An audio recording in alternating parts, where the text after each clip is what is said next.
l'idée de cette exposition est née tout simplement de l'invitation d'Éric Audebert et de l'association 933.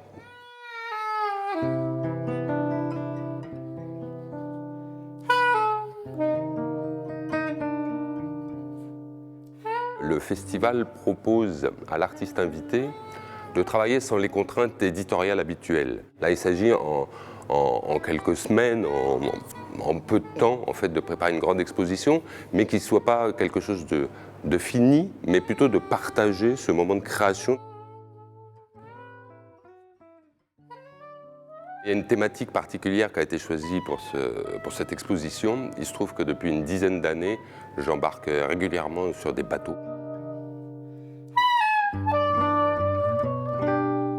J'ai toujours parlé dans mes livres du voyage, de l'ailleurs, de la rencontre avec les autres. On avait envie, pour cette exposition, d'emmener concrètement les visiteurs en voyage.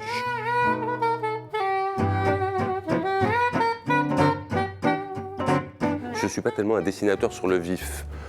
J'ai tendance à me perdre dans des détails, dans des représentations que je voudrais peut-être trop photographiques.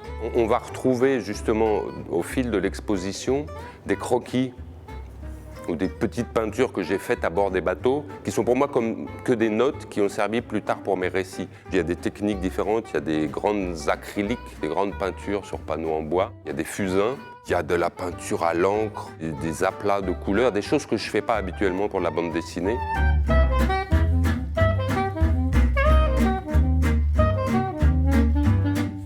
Avant d'embarquer sur le bateau, on va jusqu'au port, on va sur les quais. Et puis là, on est dans une ambiance plutôt noir et blanc, un peu nostalgique, qui évoque les quais graisseux et aussi le cinéma que j'affectionne, la littérature de voyage, de marin. Et puis, on progresse sur le port, on arrive jusqu'au quai. Les femmes qui vont bientôt perdre leur mari, des femmes qui attendent, pour illustrer le proverbe « femme de marin, femme de chagrin ». Et puis voilà. On arrive sur le quai, sur la passerelle, et on va grimper sur le navire. Avec les monstres marins, les cadavres. Mais finalement, à moins d'y songer fort, de le fantasmer, de le rêver, on ne sait pas qu'on est en voyage. Donc ici, on est dans le bleu de la mer, mais avec les hommes et les femmes qui animent le navire.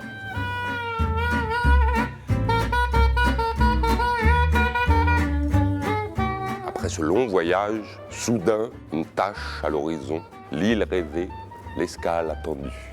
On débarque du bateau, les odeurs nouvelles, paysages nouveaux, la population du port d'abord, hommes et femmes de toutes les couleurs, de toutes les origines, mais quelque chose qui les lie tous, qui est ce rapport à la mer. Et pendant quelques heures, on va aller se perdre dans une ville où on est un étranger, franchir les portes du port et s'égarer dans la ville inconnue, attraper des odeurs, des sensations, et puis on va retourner au bateau et le voyage recommence à nouveau vers la prochaine escale, vers le prochain rêve.